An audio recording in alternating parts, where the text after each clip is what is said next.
Hey guys, Dan Hood, Big DH2000 here.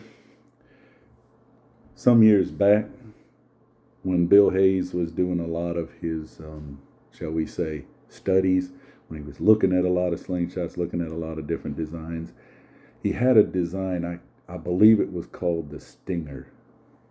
Okay? Um, Looked a lot like this, except it didn't have the lanyard hole. This just went straight across and it had a point here that looked like a stinger. And as you can see by this design, it was the precursor that went on to his Boy Scout, his half-cock sniper, and several other designs. It even was part of his study for, I believe, the Harpy or something like that. But anyway, Bill's design, and then he also made one that used this same curve with the finger holes, that had this all filled in down here, and ammo dropped out at the bottom of it. If you want, you can go look at Jorg Sprov's video on it. Bill sent him one. It's real cool. You pulled the ammo out the bottom and pop, shot it. But anyway,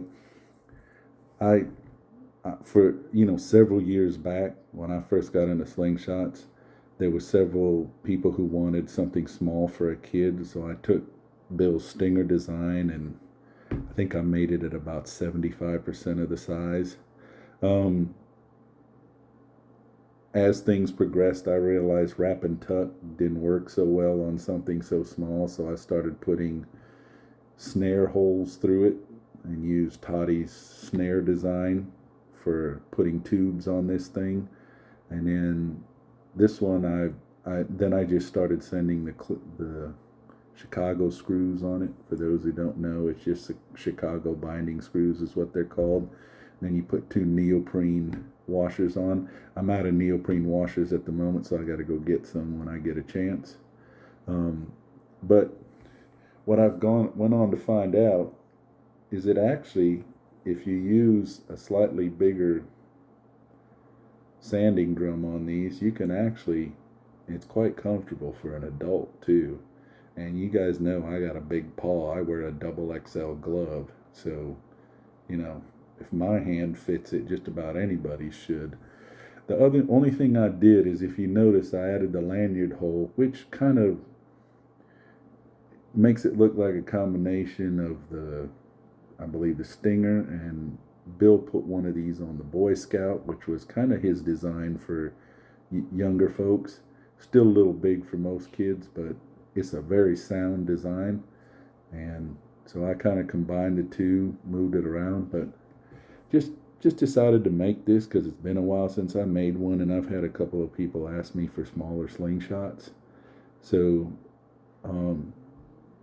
in keeping with Bill's way of doing things, you'll notice this has a very industrial look. Bill makes slingshots that are for business. They're not for pretty and hanging up.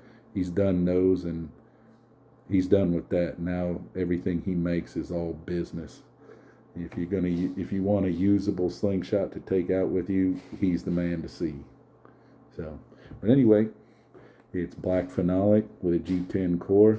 And not only that, but I sanded it in such a way that more of the canvas shows than the resin to give it a more industrial look. Polished it up, and now she's ready to go. And it'll take flat bands. You can also take these Chicago screws off and put tubes on the front, and then just snare them. You've seen these. I've already done a video on snare and tuck. Anyway, hope you guys like it. And Bill, awesome design.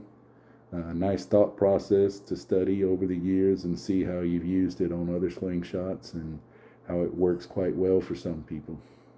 Take care.